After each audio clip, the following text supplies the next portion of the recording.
Hi all. So welcome back to a new semester. In this semester, you have two theory and two practical papers. One is biochemistry, another is advanced nutrition. So I'll be handling the biochemistry theory and practical paper for you. So today is our first class on biochemistry. So before going into the subject directly, let me explain why this biochemistry in nutrition. Biochemistry, it is the division of science that explores the chemical process within and related to the living organism.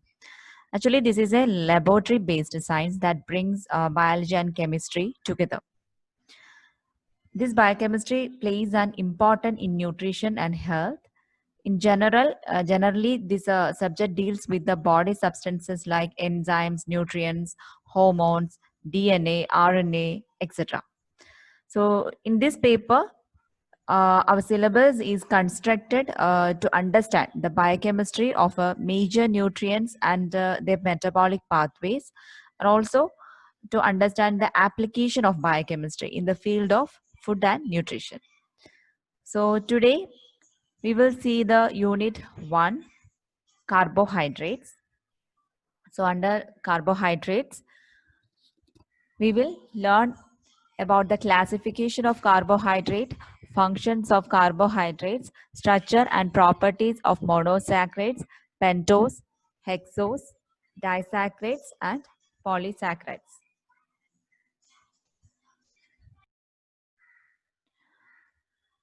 Carbohydrates are broadly defined as polyhydroxyl aldehyde or ketones and their derivatives or as substances that yield one of these compounds. Normally, the carbohydrates are composed of the elements such as carbon, hydrogen, and oxygen. The functional group present include hydroxyl group and OSE, that indicates the sugar. So that is the nomenclature OSE. Now, what are the functions of carbohydrates? We know carbohydrates are considered as a major source of energy for the cell. So, they are the major structural component of the plant cell. The immediate energy form of carbohydrate is glucose. In our body, the glucose are stored in the form of glycogen, which is seen in the liver and the muscles. The classifications of carbohydrate goes like this. Carbohydrates are classified into monosaccharide, disaccharide, oligosaccharide, and polysaccharide. Monosaccharide means it is composed of only a single sugar unit. Disaccharide is composed of two sugar units, and oligosaccharide 3 to 9 units of sugar. Polysaccharide means more than 10 sugar units. So this is how the classifications of carbohydrates, and again these polysaccharides are categorized into homoglycans and heteroglycans. Monosaccharides are the simple sugars or the compound which possess a free aldehyde or a ketone group. Aldehyde is uh, the chemical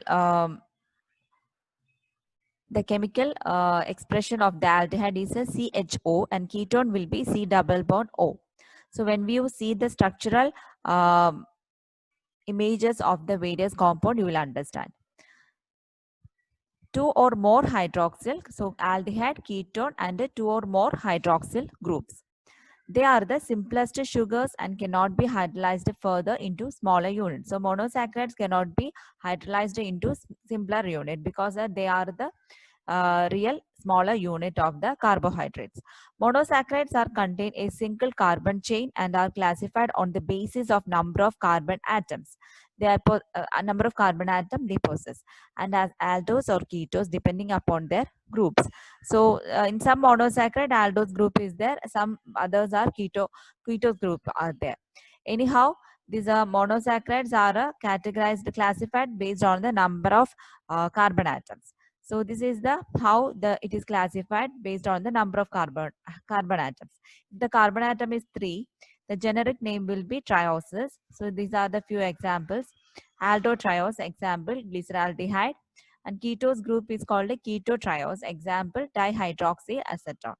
Now the 4 carbohydrate, if the number of carbon atom is 4, then it is called a tetroses.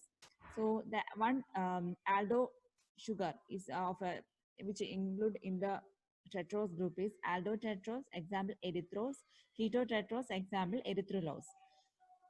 If the carbon atom is 5, it is called the pentosis. And if it is 6, it is hexosis. And if it is 7, heptosis. So normally nutritionally important carbohydrates are comes from the pentose and hexose group. So let's see this in detail. So first is pentose sugar. So pentose sugar means the sugar that pentose sugars are normally seen in the nucleic acid like DNA, RNA. And these pentose sugars, because it is pentose, because it consists of a 5 carbon atom.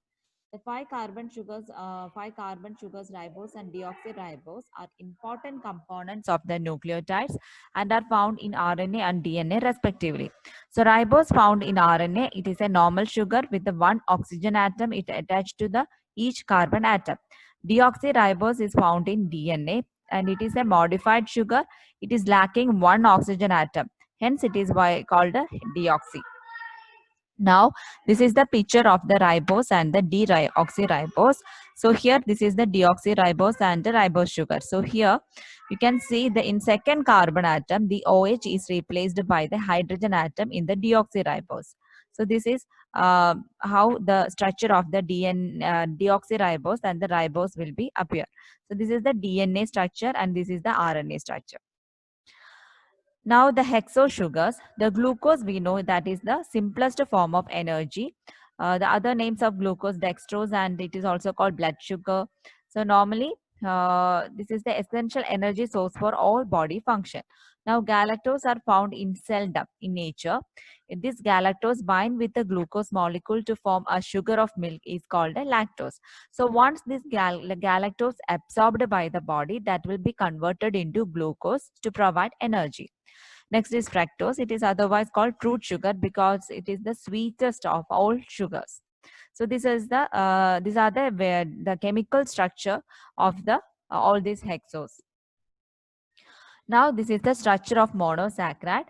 Glucose is the most physiological and biomedical monosaccharide. So the monosaccharide structure can be represented in the form of a straight chain structure is there, ring or cyclic structure is there, bot and a chair form structures are there. So this is the how the monosaccharide appear in the straight chain structure. So you can see the glucose, as I said, it is a 6 carbon atoms. You can account how many carbon atoms are here. It is attached to the aldehyde group. So this is how the straight chain of the sugar. Now this is the ring or cyclic structure. It is also called Haworth projection. So here one aldehyde combined with the alcohol and giving hemiacetone. Another, the ketone group, this is C double bond O. That is they represent the ketone group. Combined with alcohol and forming hemiketal group. So the Haworth projection formula of the glucose. So this type of model. This is a straight chain and this model is called the Fischer structure. Okay. Now this this type is called, this is a cyclic or ring structure. It is also called Haworth structure. So this is how the glucose exists in the different forms of a different structural form. This is how the chair and board form of the D-glucose appears. This is a chair and this is a board form. Now we will see the properties of monosaccharide. First is isomerism. You may heard about isomerism. Isomerism is the compound possessing same molecular formula but different structure. That are referred as isomers. The phenomena of existence of isomer, that phenomena is called isomerism. So there is two types of isomerism, structural and stereoisomerism. So this is aldose ketose isomerism. So this is the D-glucose and here is the D-fructose. So the D-glucose here aldehyde group is there and in fructose there is a ketone group is there. Now stereoisomerism, same molecular formula structures but different in their configuration. Asymmetric or carbon allow the carbon asymmetric form of that form the formation of a stereoisomerism. So these are the different types of a stereoisomerism of the glucose, D and the L isomerism, dextrorotatory and levorotatory isomerism, optical isomerism, epimerism, and anomerism. So these are the different types of stereoisomerism of the um, monosaccharide. Now the chemical properties of monosaccharide, these are the few chemical properties: furfural formation, enolization, oxidation, reduction, and osazone formation. So when the osazone of the sugar has formed, from the osazone test, we can identify which sugar it is. So if it is a glucose, the osazone result will give in the form of a needle-shaped crystals. So that is what, not only glucose, fructose, mannose, all will be appears in the needle-shaped crystals. So through this osazone test, we can identify what kind of sugar is present in that solution. Next is powder of puff or a tennis ball shaped.